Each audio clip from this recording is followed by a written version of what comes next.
alasan-alasan yang disampaikan oleh Muhammad Ibrahim alias Baim Wong. Seperti itu ya rekan-rekan. Iya, paling itu aja ya. Saya mungkin tidak mau ada pertanyaan, maaf banget, maaf.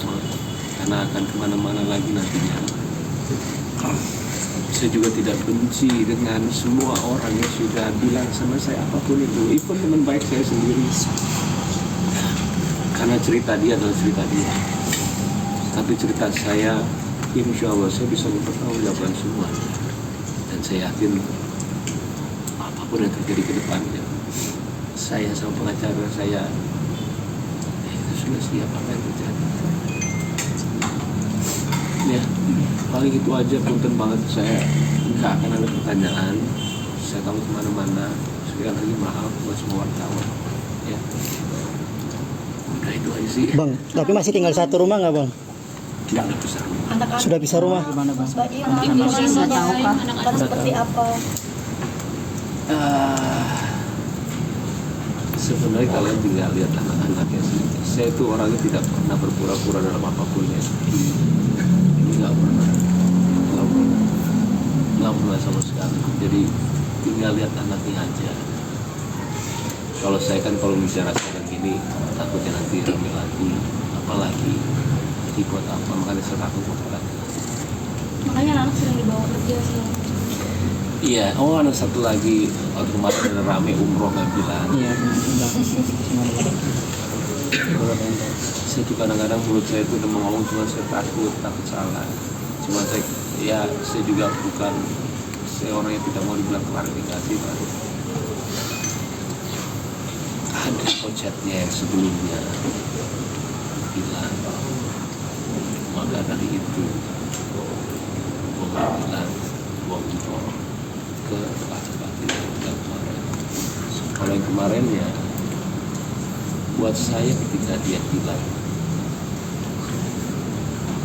aku mau umrohnya, dan itu paling 5 hari atau 7 hari sebelum minta izin itu adalah boleh nggak kalau misalkan aku umroh. Masih saya bilang enggak. Dan waktu itu juga saya posisinya itu lagi mau roadshow di Lembayung, makanya sekalian lihat saya selalu bawa anak kemana-mana. Untungnya saya itu menikmati setiap detik yang saya sama anak. Cuma berat nggak? Berat lah. Belum lagi omongan orang, mau ngomong apa, mau dikira apa, ya emang tiap saat susah lah. Mau dia ketawa. Setiap ganggu aja. Setiap saat saya selalu mikirin anak. Jadi buat saya berat atau nggak berat, saya harus ke kota-kota manapun itu bawa anak. Jadi kalau misalkan dibilang, tapi tidak tahu nggak, buat saya itu tidak itu. Waktu kemarin, yang 2 sebelum itu memang ada. Kalau yang kemarin, saya bilang, ya makanya saya bilang nggak tahu. Itu sih. Berarti hak asuh, Mas minta hak asuh Saya pengacara saya aja. gimana bang untuk hak asuh? Kalau permohonan hak asuh kita sudah ajukan, itu merupakan salah satu petitum permohonan yang kita sampaikan di dalam permohonan kami. Alasannya ada 26 item persoalan yang kami sampaikan secara mendetail, dan permohonannya adalah juga terkait dengan hadona anak yang di bawah umur dengan persoalan-persoalan yang kita sampaikan. Ini bukan hal yang mudah diambil keputusan, cukup berat, tapi ini yang terbaik yang harus dilakukan di saat sekian tahun harus mengalami penderitaan yang luar biasa. Tidak gampang seseorang laki-laki mengalami keadaan seperti ini.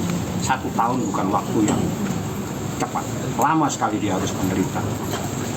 Tidak sanggup, akhirnya pengadilan diserahkan persoalan ini ke pengadilan, seperti itu. Tapi sikap Paula sendiri di saat digugat cerai sama kamu gimana? Anda tanya ke Paula. Mungkin ngobrol gitu sama Bang Fahmi, perselingkuhannya sejauh mana? Terus ada melanggar hukum pernikahan nggak sih bang? Itu otomatis Anda bisa tanya ke Humas, yang jelas 26 item itu adalah hal-hal yang luar biasa, bahkan dengan ayat-ayat pun kita sampaikan. Jadi seorang wanita itu bagaimana perilakunya terhadap seorang istri, terhadap semuanya ada. Dalil-dalilnya juga bukan hanya KUH, bukan hanya undang-undang perkawinan, termasuk kompilasi hukum Islam, termasuk ada beberapa hadis kita sampaikan. Bagaimana sikap seorang istri terhadap suaminya. Itu semuanya secara mendetail kita sampaikan. Detik kami sampaikan, kejadian tahun ini dan tahun-tahun kita sampaikan. Seperti itu. Ini hal yang berat. Mas Tapi Baim. ini yang Bang Baim. Mas Maim, ada kaitannya dengan postingan Kak Baim yang dulu di Juni lalu. Terkait jangan ganggu istri orang, itu ada kaitannya dengan hal ini, Kak Baim?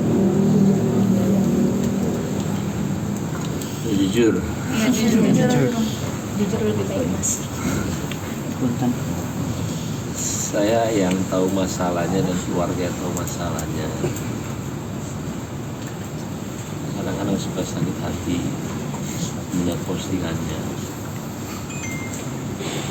Sakit hatinya tuh kok begini ya. Akhirnya kita mungkin ada rasa kayak,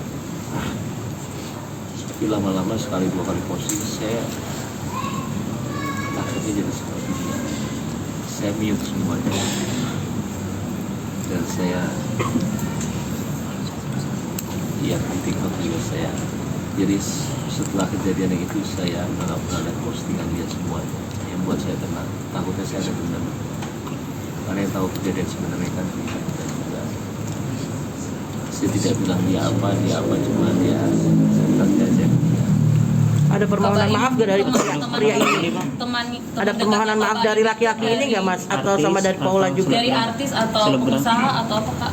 Mungkin aku jawab. Ada permohonan maaf gak dari mereka Laki-laki itu nggak pernah datang ke sini lagi setelah itu.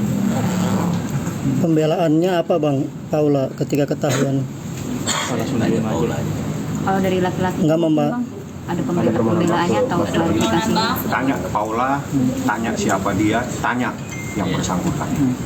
Biar kita tidak menimbulkan fitnah, karena kalau ditanyakan ke Mbak Im, fitnah nanti jadinya. Jangan. Jadi biar dia menjawab apa yang dia tahu, apa yang dialami, bagaimana seorang suami seorang laki-laki 1 tahun menderita diem saja tanpa melakukan perlawanan apa-apa. Dan ini begitu melakukan perlawanan, pengadilan yang diajukan, langsung diajukan ke pengadilan. Inilah Muhammad Ibrahim alias Baim. Berapa kesempatan Iya Bang, berapa kesempatan?